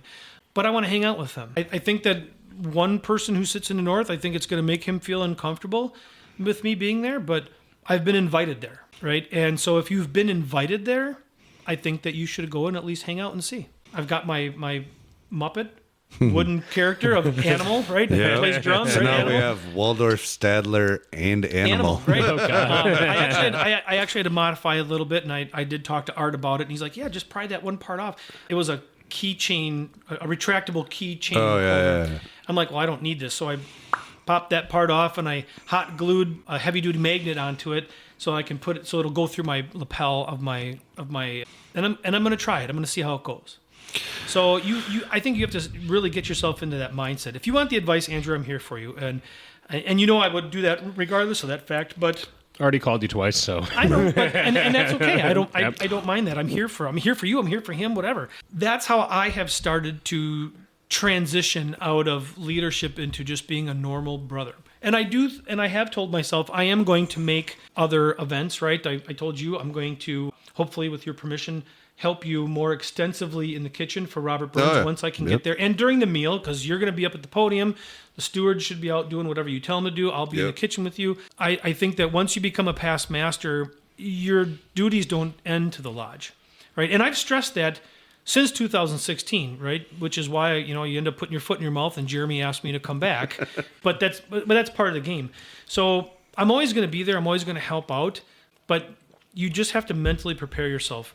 Matt is in charge of the kitchen. He's the junior warden. He's above you in rank. And I really don't want to care. Really don't care for one potential listener out there who says there's no rank in Freemasonry. There is.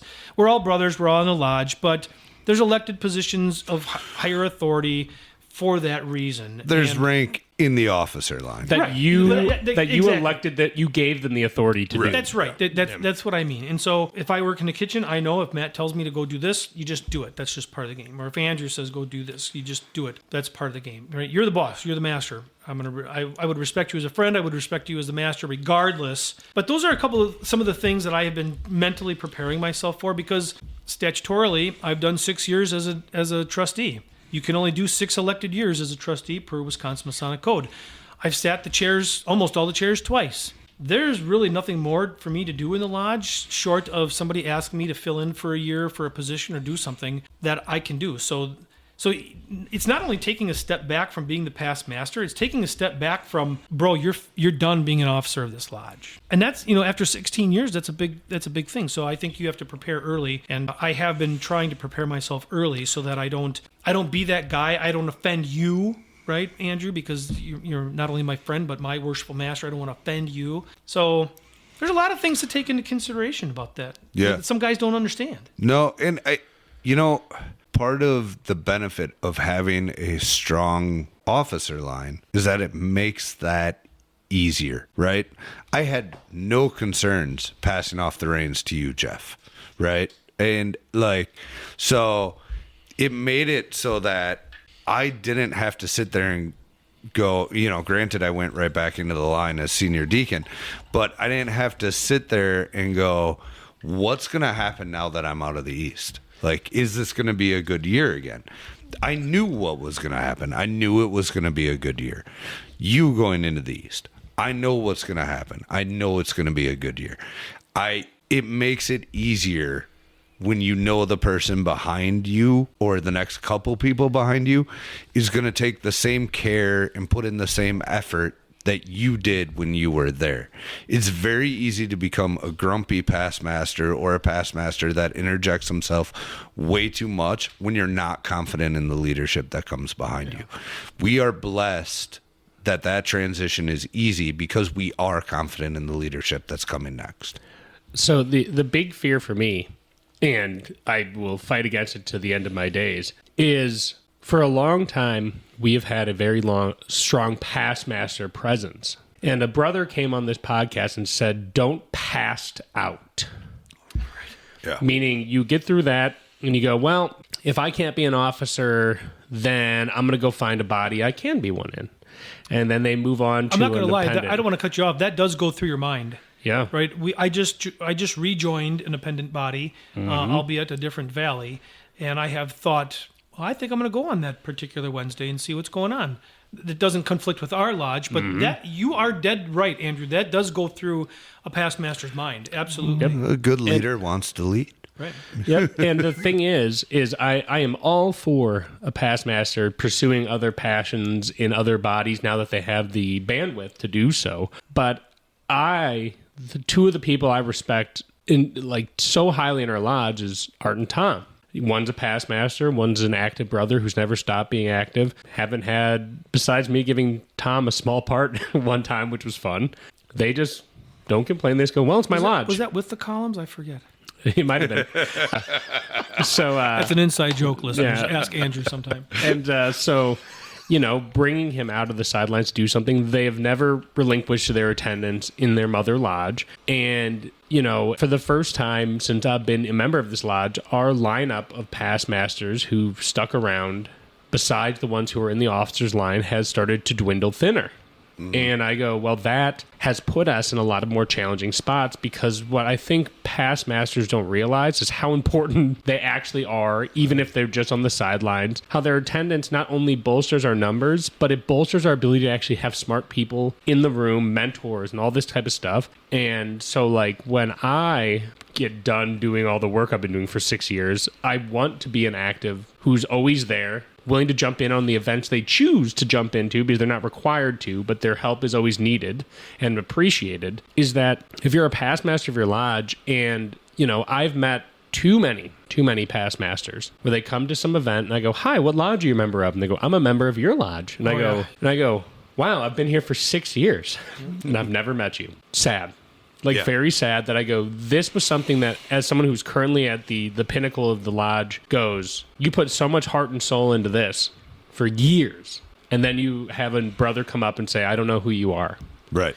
That's sad. And then you got somebody like Tom, who was set in the East 30 years ago and is at every possible thing he can be at.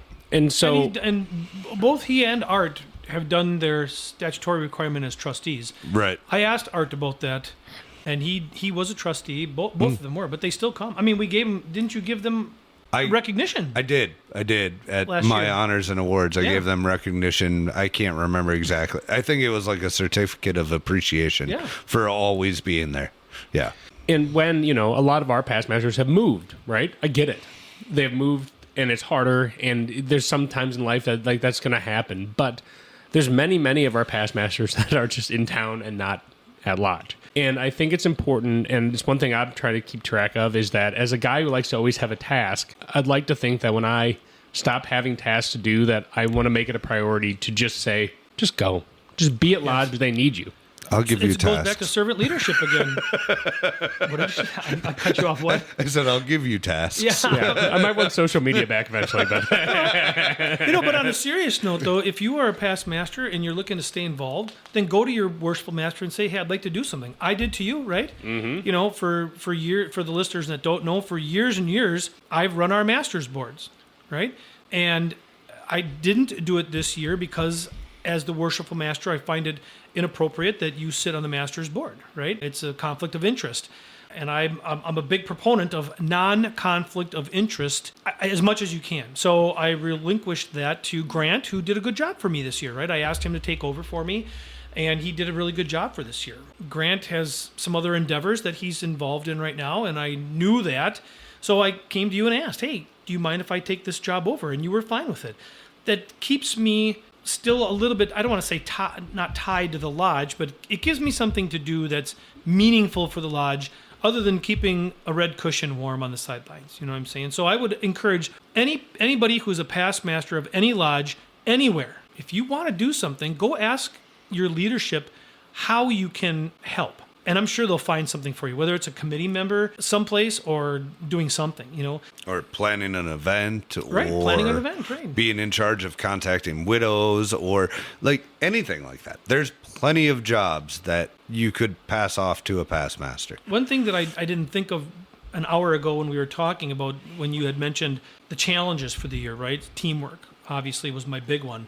Finding guys that actually want to do an interview.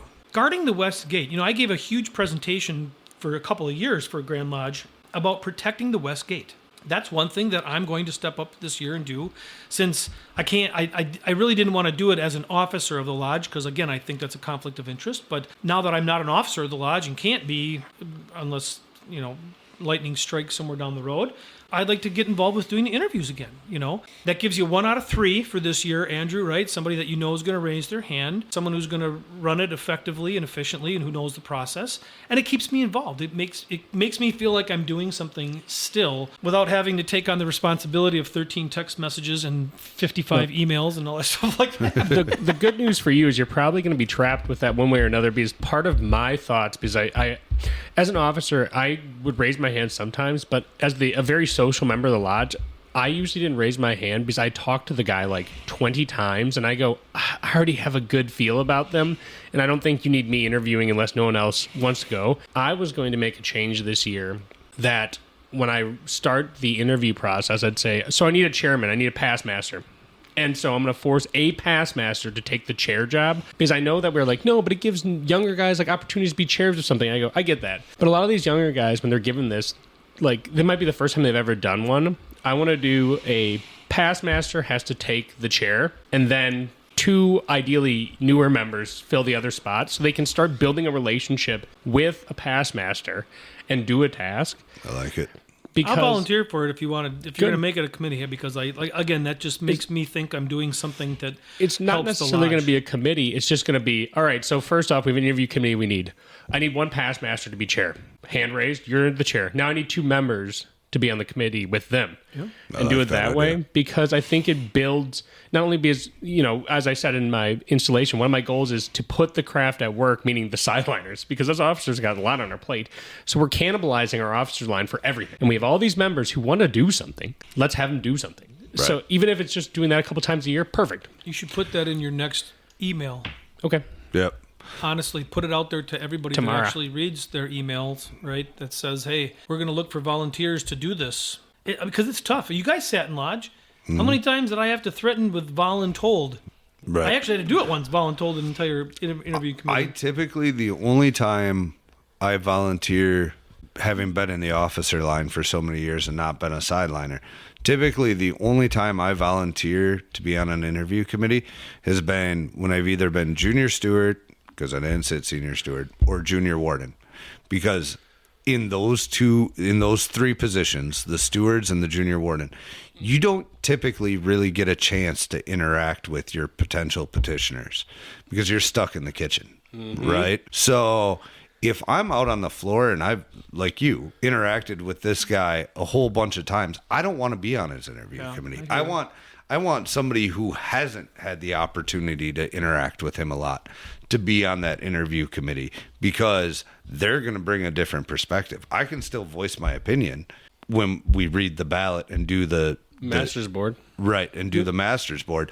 I can still voice my opinion on this potential candidate at that point because I've had that interaction. Somebody who hasn't needs to be on the interview committee so that they can learn more about the person they're about to cast a ballot on. Well, I'm going to volunteer as much as I can because it makes me think, like I said before, it makes me feel like I'm doing something proactive for the Lodge. I personally am not ready to sit back and just put my feet up. Just like, I've been retired since 2019. I've held now 2 jobs since then, right? I'm not somebody that sits back and puts their feet up. I just can't do it. I want to do something. And if it makes it effective for the Lodge, then I want to help that. And I do, like I said, I gave a lot of presentations for Grand Lodge and protecting the West Gate.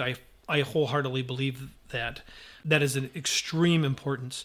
And we had that recent snafu that we dealt with at the very end of my year with a potential candidate, and so It's important. So It's I am. important work. It is. It's very important. So I am going to volunteer quite a bit. So We should probably get to wrapping this episode up, though. We've been going for An hour and 44 minutes. Oh, yeah. That's another Glencairn glass of bourbon, and I'll go on for another 2 hours.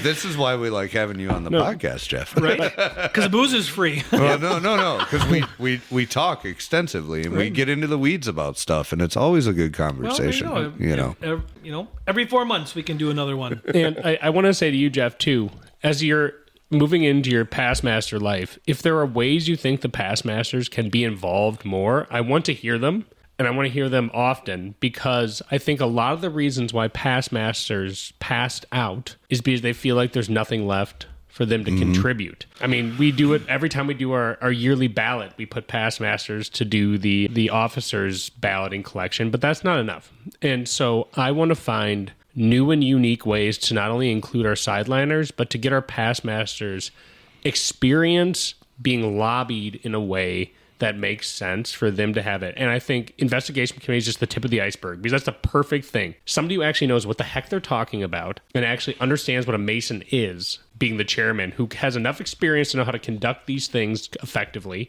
to guard the West Gate, and can get a good pulse on someone who's been around the block, is important. But that's the tip of the iceberg on the ways we can utilize our past masters without shoving them back in the officer line, which is a great undertaking for a past master to do for their lodge. But there are good ways to utilize them in retirement.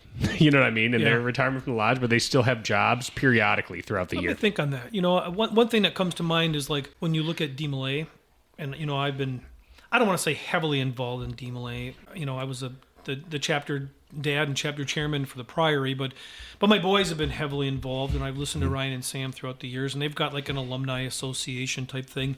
Maybe Past Masters Club. Yeah, honestly, something like that where we can get the surviving past masters into like maybe having a breakfast and say, A society. how come you guys don't do this? How come you don't come to, figure it out? So Let me think I about like that. that And I'll idea. work on that, and I'll get back to you on that because that's a really good idea. Like an alumni society. I mean, we have our past masters and widows dinner. That should be one of their events. Not all of them. and we don't always get a boat ton of. Well, and you know what would be just spitballing off the top of my head here could be interesting if you could actually get a bunch of past masters together that maybe do bi-monthly, like every other month breakfast or something. Like they get together somewhere and have breakfast, whatever. Why not let them plan the past masters and widows dinner? So I've been having some secret thoughts for many years. In conjunction with the senior warden, though, because that's important. the junior warden, but yeah, No, the senior warden handled that this year. That was an anomaly. that was an anomaly. Did you handle? No, did you handle that? You As did. junior warden, yes. So here's the thing. So I've been thinking a lot about the Past Master Society. And then he did again as senior warden, but that was because of our Gap in the line. staff. I did 2 years in a row. So the Past Master Society of our lodge, or the Past Masters Club, used to put on the Past Master's degree, a modified version of the degree, right after installation before they would go to refreshment at the Gingers or something, right? Short degree, all that stuff. Since when? It was No, before your that's- time. That's not how it worked. I've seen the past master stuff, and that's not how it worked. They went to they had a dinner, and they would have the junior past master. Great. So that's how that's how other jurisdictions have done it, is right after that. But either way, how it comes out, I would love, and as a past master, when I'm finally done with this shit, I'm very excited. That's the second or third curse by Andrew. That's a light Jeff curse. hasn't done That's one. a baby curse. It's a baby curse. Doesn't I count. haven't done one. It just means poop. It's not a big deal. So the goal in my mind that I want to workshop, especially with you guys, now that we're all worshipfuls, is a way to go. There's a couple of meetings a year that the past masters get that is exclusive. You have some sort of meeting that's a fellowship meeting. You have another one later that is fellowship and planning to do that degree. You have the past masters and widows dinner, and then you have the degree. And one of those I want to be a table lodge just for past masters. That is an upscale affair, tuxedos, tablecloth, candlelit, like just a nice thing to say, like, you're a past master, to encourage not only their involvement, but something special that we set aside for them. Separate from the past master's dinner? I want one that's the past master's dinner that's for the group, and then I want a smaller dinner that is where they practice for the degree and then do a celebration of past masters just amongst themselves. I think he's like a guy's only, like, just a past masters dinner, not kinda like past that idea. masters and families and widows, just A past small, masters. intimate thing, and they I'll work on practice that. the degree during that time to put it on at the next whenever Do you have that's the degree? scheduled. We're gonna. We have it somewhere. Well, okay. I am aware of where it is, and we will talk Send it to about. me. We will. I don't have it in electronic version, and I have to recover the physical version. But I will get it. But it is something different than you're thinking. We can't talk about it on the air. Fair enough. But Fair enough. we should get to wrapping this up. And I really want to ask this question because I don't know if we had started doing the question when you were first on the podcast. I gave my advice. Oh, okay. All right. I don't remember what it was because I was like 2 years ago now, to be honest. But you are now a 2-time past master. For somebody who is about to go in the East or has just recently gone in the East, having done it twice, what would be your biggest piece of advice? So there's two. I actually thought about this because I listen to your podcast all the time. It's really the only podcast I listen to be honest with you. Number one, baby. It is. It's not for me, right? Which doesn't say much. But so what I said in the beginning, the first time, planning. That was my biggest mistake the very first time. I didn't get a calendar together until October, November of my first year, which was piss poor, to be honest with you. This year, I clearly was well in advance of the game, having my calendar already set by June and our staff meeting by June, etc. So planning. Plan it.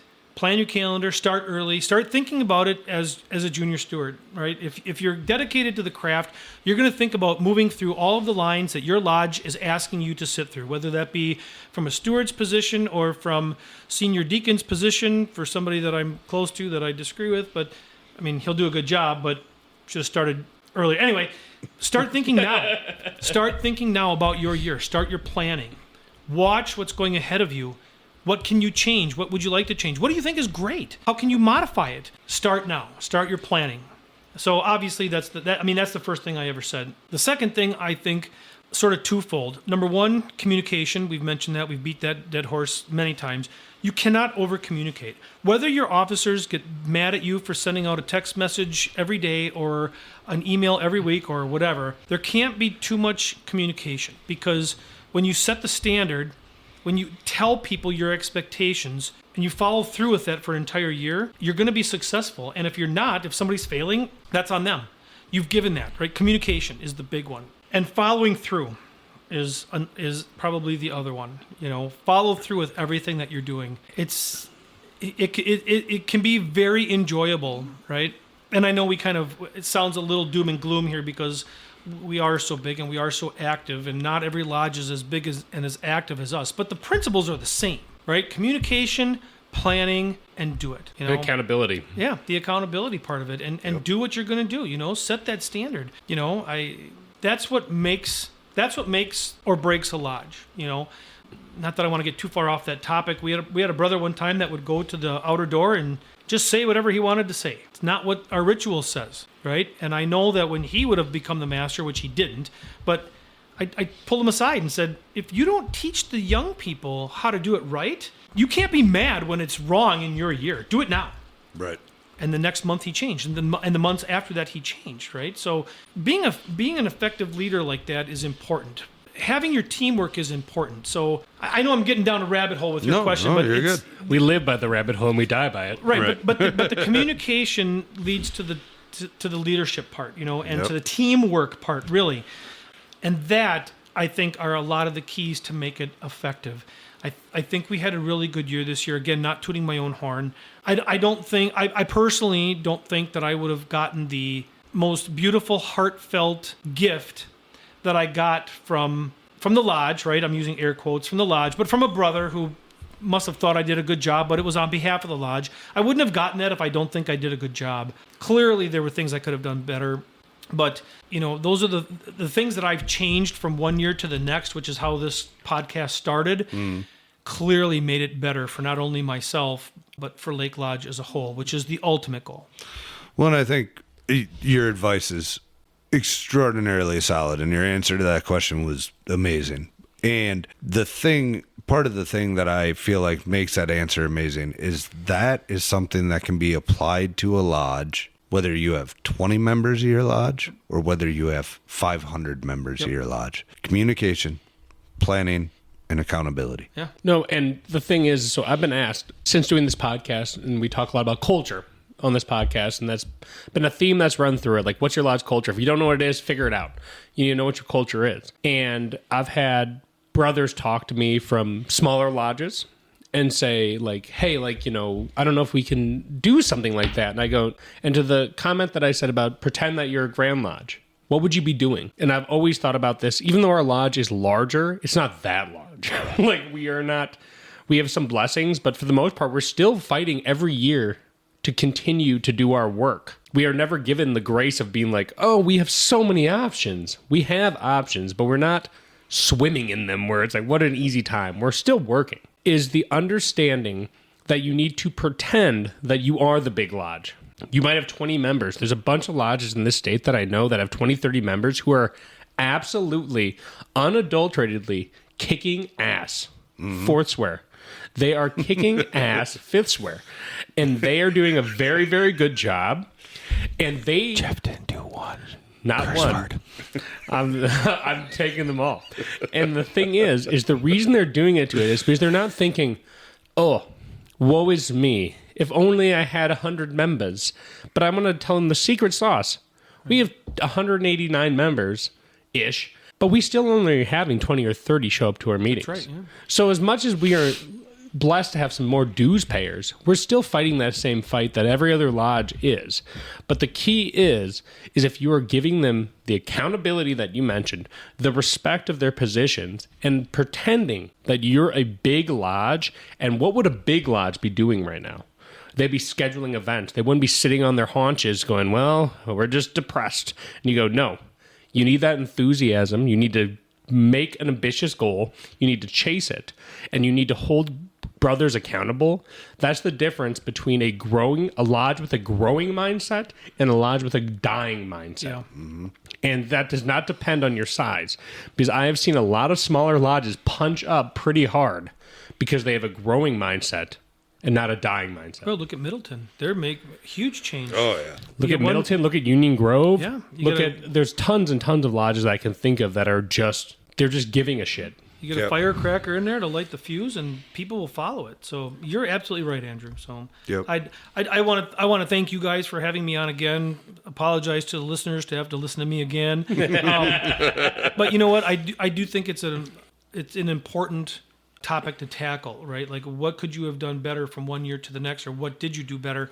That's huge. It shows, it shows your growth. Oh, sorry. Our power died. We're testing a unique aspect of our capabilities on using Milwaukee Tool batteries, it seems like, or some sort of batteries. But to go back to your point, Jeff, how this is a good topic. And one thing I want to say, too, before you go back into your spiel is I'm happy that we picked you to lead our Season 3 start, because you led our Season 1 start. Every other year, let's do it. No, I just appreciate it that you brought this topic. This is an important topic, right? And you made a very good point. It doesn't matter if you've got a lodge of 20 or 30 guys, or you have a membership of 100 and almost 70 like we do. It's important no matter what, And I just appreciate you giving me the opportunity to tell people what worked for me and what didn't, after being through almost, like I said, almost an entire line twice. There's not a lot of masters that do that. I'd be curious to see who out there has done it, gone from top, bottom to top twice. But absolutely important. You guys do a great job, and I appreciate you allowing me to be here and giving me my insight on it. And I hope that I help somebody down the road with some of that, and we'll see. But I think we have. We've discussed a lot of good topics. I think this is very functional and helpful work. But as we all are sitting here with empty glasses, I would ask that we all top off quickly, because I'd like to raise a toast. So then I would like to raise a toast for the first time that all three of us, after many years, are all worshipful brothers. Hey. Prost. Cheers. Awesome. Well, Andrew was the last one to the party. Bourbon. I am the last one to the party. So to all of our listeners, welcome to Season 3. Thank you for coming back. I hope that our break has made your heart grow nothing but fonder. Right. And thank you for tuning in. Please follow us on social media. Please share and let us know that we're out here and we're doing stuff, and we're looking forward to Season 3. And we got a lot of big, fun plans for Season 3. Got a lot of great interviews just like this one today, where we're dealing with Masonic topics that Masons will love to hear. Exactly. What's your email address? It is timeforfellowship@gmail.com. timeforfellowship@gmail.com. Thanks for tuning in. I love you guys, and I can't wait to see you on the next episode. Have a great day, everyone. Welcome to Season 3.